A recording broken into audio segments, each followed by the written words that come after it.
बचपन में एक मूवी देखी थी जिद्दी, और उसके जिंदाल साहब मेरे साथ मौजूद हैं। अब कांग्रेस के प्रत्याशी है गुरुग्राम से, और राज बब्बर उनका नाम है, सब लोग जानते हैं। सर, पहली बात तो ये कि आपने कई जगह चुनाव लड़ा है, आगरा से, फतेहपुर सीकरी से, फिरोजाबाद से भी चुनाव लड़ा, वहां से जीते भी आप, और वीके सिंह के सामने भी चुनाव लड़े। यहाँ का चुनाव आपको किस तरीके से अलग लगता है? देखिए, ये सच है कि जो 14 और 19 में जो एक माहौल था, वो आज बड़ी विनम्रता से कहूँगा, वो माहौल थक चुका है और एक नया परिवर्तन की लहर है सामने। लोग परिवर्तन चाह रहे हैं, बदलाव चाह रहे हैं। और लोग, जैसे यहाँ का ही चुनाव है, मैं अपने चुनाव के बारे में कह सकता हूँ। मैं अगर कहूँ कि राज बब्बर चुनाव लड़ रहा है तो ये गलत होगा। चुनाव गुड़गांव क्षेत्र की जनता लड़ रही है, यहाँ के नौजवान लड़ रहे हैं। एक उदासीनता है, उसके खिलाफ लड़ रहे हैं, किसी व्यक्ति के खिलाफ नहीं। एक निराशा, एक उदासीनता के खिलाफ लड़ रहे हैं। यहाँ बेरोजगारी है, यहाँ महंगाई है, जहाँ यहाँ का गौरव जो है वो छीना जा रहा है। यहाँ पर जो विकास के काम है वो अधूरे हैं। यहाँ पर जो योजनाएं हो भी गई थी वो भी पटक पड़ी हुई हैं, वो पता नहीं 10 साल से कहाँ किस गुफा में चली गई हैं। ये उसके खिलाफ चुनाव हो रहा है।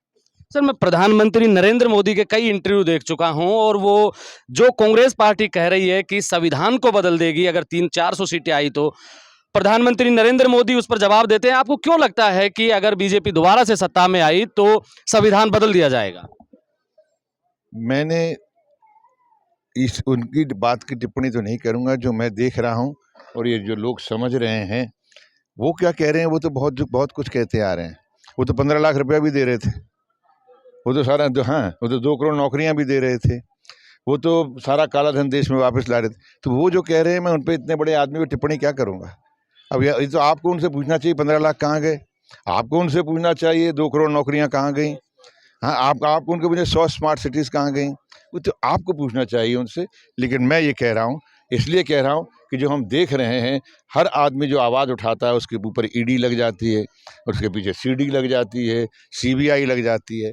तो ये एक भय का जो माहौल है, ये माहौल जो है, ये बता रहा है कि धीरे धीरे वो देश को किस तरफ ले जाना चाहते हैं। जिस लोकसभा से आप चुनाव लड़ रहे हैं उसी का एक इलाका है मेवात का क्षेत्र, और वो अभी कुछ दिन पहले भी वहां दंगे हुए थे। उस इलाके के लोगों से किस तरीके से आप रूबरू होंगे, क्या बातचीत करेंगे, क्या उनको आश्वासन देंगे?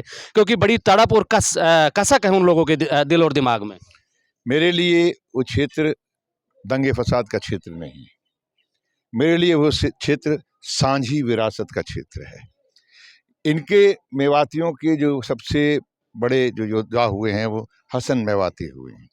और हसन मेवाती ने जो बाबर जो बाहर से आया था इस देश के अंदर, उसका मुकाबला किया था। और उसने, जब बाबर ने उससे ये कहा कि तुम मेरी ही बिरादरी के, तुम मेरे ही धर्म के आदमी मेरे साथ आओ, उसने कहा था नहीं, मैं इस भारत का, मैं इस हिंदुस्तान का साथी हूँ, मैं राणा सांगा का साथ दूंगा, मैं तुम्हारा नहीं दूंगा। और हसन मेवाती शहीद हो गया। तो उन बाबर की, जिनको आप बोलते हैं बाबर के मुगलों का, उसका मुकाबला तो हसन मेवाती ने किया है। तो हम दंगे फसाद की क्यों बात करें, भाईचारे की बात करें, सांझी विरासत की बात करें। मैं उनमें से हूँ। एक अंतिम सवाल है कि कौन कौन से ऐसे काम हैं जो आप सोचते हैं कि गुड़गांव में होने चाहिए थे, इस लोकसभा क्षेत्र में हुए नहीं है, और राज बब्बर को अगर ये जनता चुनाव जिताती है तो वो करेंगे? सबसे पहले मैं अपने जितने भी हैं, मैं 3 महीने के अंदर जितने भी रुके हुए काम हैं, जो बड़ी बड़ी योजनाएं, मैं उनको शुरू कराने के लिए मैं एकदम उसके लिए तत्पर हो जाऊंगा। दूसरा, अग्निवीर जो एक इनकी जो योजना है उसका पूरा तिरस्कार करवाऊंगा। और तीसरा, जो अहीर रेजिमेंट की जो मांग है उसको शुरू कराकर मैं कम से कम इस अहिरवाल की जो एक गौरव है, जो शान है, उसको दोबारा लाऊंगा। एक अंतिम सवाल सर, लोगों के बीच में एक चर्चा है कि आप बाहरी हैं, क्या आप अपने आप को भारी मानते हैं या बाहरी मानते हैं? भाई, बाहरी तो जनता है और मैं बाहरी नहीं हूँ, क्योंकि मैं इनके दिलों में रहता हूँ। ये कांग्रेस के गुरुग्राम से लोकसभा प्रत्याशी राज बब्बर हैं। आप मेरे साथ देख रहे हैं ब्लैक एंड व्हाइट सच। मैं महेंद्र यादव। जय हिंद, जय भारत।